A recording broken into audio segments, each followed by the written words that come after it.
Hello friends, in today's video we shall go through the concept of uncompensated and compensated demand.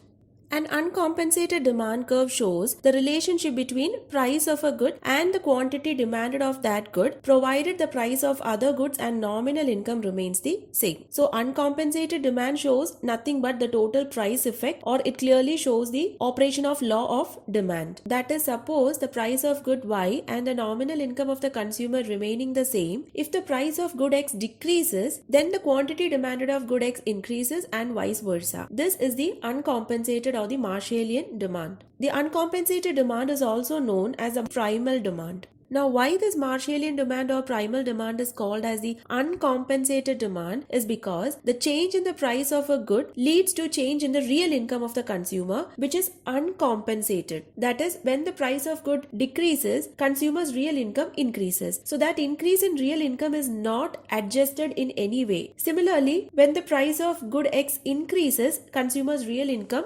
decreases, and that fall in the real income is not adjusted or is not compensated to the consumer in any way. So, the change in the quantity demanded of good X is clearly due to change in the price of good X, and the change in real income is not compensated in any way. That is why Marshallian demand is also known as uncompensated demand.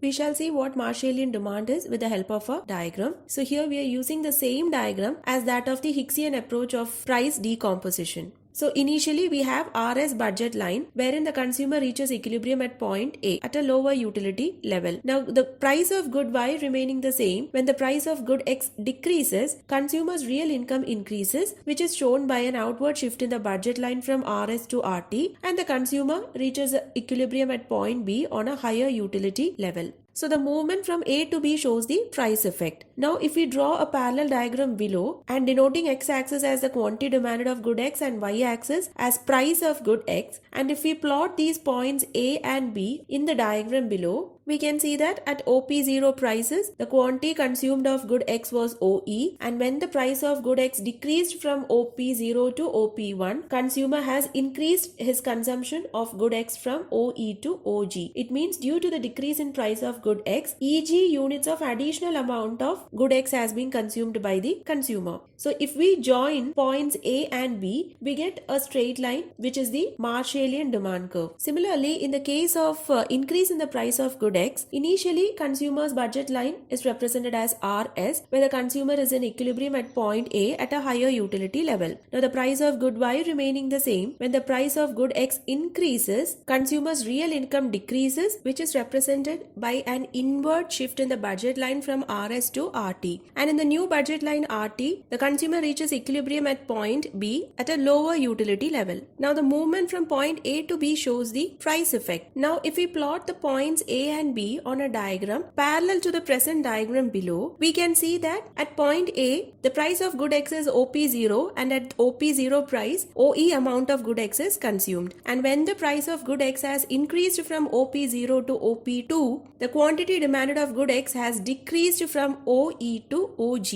It means due to the increase in the price of good X, consumer has reduced the demand for good X by EG units. Now if we join points A and B, we get a straight line, which is the Marshallian demand curve. Next we shall see what a compensated demand is. A compensated demand curve shows the relationship between a price of a good and the quantity demanded, provided the price of other goods and utility of the consumer is held constant. That is, consumer's utility and the price of other goods remaining the same. Suppose if the price of good X increases, what happens is good X has become comparatively expensive than good Y. Therefore, the consumer will consume less of good X and more of good Y, and vice versa.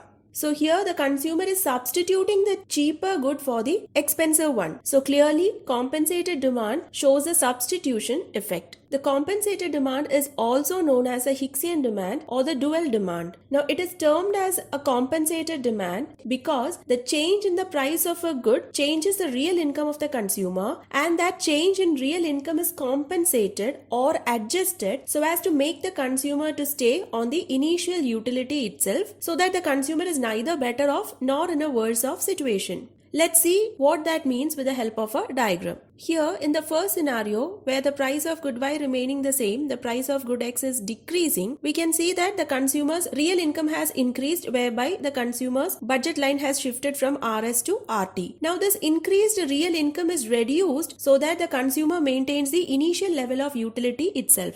So in order to do that, a budget line parallel to RT is drawn downwards. At the same time, it is tangent to the initial indifference curve at point C. So here that increased real income is reduced. That is why compensating reduction in income is happening here for the consumer to stay in the initial level of utility itself. That is why the Hicksian demand is also called as the compensated demand. So the movement from point A to C shows the substitution effect. That is, because of the decrease in price of good X has become a cheaper good. That is why the consumer is consuming more of good X. Now, if we plot the point C on the diagram below and join points A and C, we get a downward sloping demand curve, which is the Hicksian demand curve. Similarly, the price of good Y remaining the same, when the price of good X increases, we can see that consumer's real income decreases, whereby the budget line is shifting inwards to RT. So this decreased real income is given to the consumer so that he can be at the initial utility level itself. So here the income compensation is positive. So to represent that, a budget line RT is drawn upwards. At the same time, it is tangent to U2 indifference curve at point C. So the movement from point A to C shows the substitution effect. That is, due to the increased price of good X has now become comparatively expensive than good Y, which is why the consumer is consuming less amount of good X. Now, if we plot the point C on the diagram below and join the points A and C, we get a linear demand curve, which is the Hicksian demand curve. Next, we shall see the Hicksian and Marshallian demand curves being represented in a single diagram, which explains both the increase and decrease in price of good X, the price of good Y remaining the same. So here, X-axis represents the quantity demanded of good X and Y-axis represents the price of good X. So initially, the price of good X is given as OP0 and the quantity demanded of good X at that price is given as OQ0. Now suppose the price of good X decreases from OP0 to OP1, then the quantity demanded increases from OQ0 to OQ2. So the movement from A to B shows the price effect. Now at the new OP1 prices, because good X has now become comparatively cheaper than good Y, consumer is consuming an additional AC amount of good X, and that is a substitution effect. Whereas the